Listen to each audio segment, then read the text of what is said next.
Ya pasó un año desde que empecé mi proceso de transición y quisiera compartir con ustedes 7 aprendizajes de vida que he tenido en este tiempo. Número 1. Muchas personas nunca te entenderán. Y eso está bien. Cuando salí del closet como persona trans, recibí diferentes respuestas por parte de mi entorno, tanto buenas como malas. Sin embargo, en la mayoría de casos existía un factor común, y es que las personas creaban una idea de quién era yo en base a sus propias ideas y a su forma de entender el tema. Y las pocas cuantas que se dieron la oportunidad de poder escuchar un poco más mi versión de la historia, nunca llegaban a comprenderlo del todo. Y esto es porque existe una gran diferencia entre entender algo y vivirlo. Y he aprendido a alejarme de aquellas personas que no tienen ninguna intención de entenderme jamás y a acercarme a aquellas personas que me entienden o que quizás no me entienden del todo y nunca lo hagan, pero mantienen cierto grado de respeto y tratan de escuchar alguna vez. Número 2. El autoconocimiento es un proceso constante.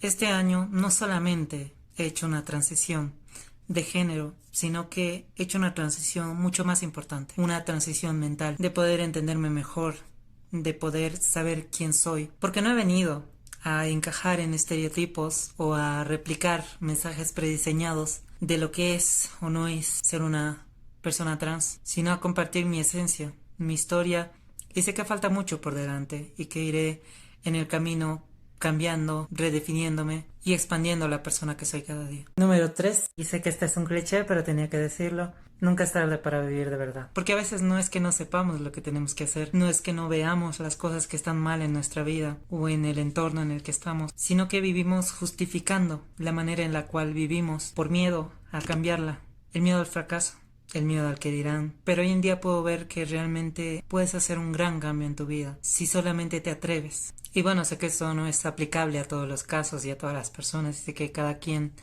tiene diferentes realidades, pero que eso no nos detenga de intentar mejorar y de intentar tener la vida que queremos. Número 4.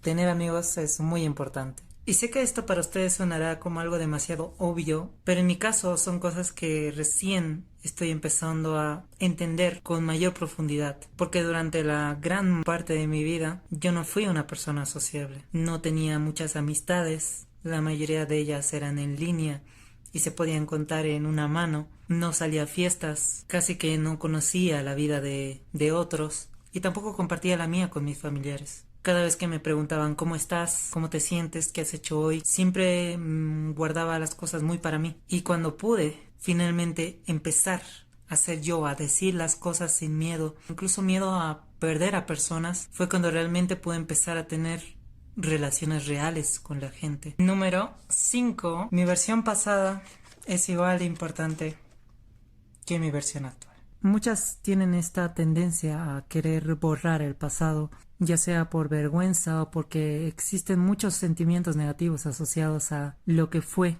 Y bueno, finalmente cada quien es dueño de su propia vida, pero el pasado es algo que no puedes borrar, es algo que está ahí, algo que has vivido. Y si bien por un tiempo tuve este sentimiento de no querer ver mucho hacia atrás, puedo ver que tuve la determinación y el coraje de poder salir adelante a pesar de todo ello. Y si es que antes fui yo, creo que hoy soy más yo que nunca. Así que bueno, en el penúltimo puesto ya ni siquiera puedo poner con una mano. Ser pesimista no es lo mismo que ser realista. Y es que a veces yo usaba la excusa de decir, no, es que yo no soy pesimista, yo soy realista porque yo veo las cosas como son y el mundo es injusto y horrible y el gobierno y la sociedad y prácticamente todo podía verse desde un lado negativo porque existen muchas cosas negativas en este mundo y eso no lo voy a negar, pero por mucho tiempo me hundí tanto en ese pensamiento que dejé de ver las cosas bonitas de la vida. Pero hoy entiendo que ser optimista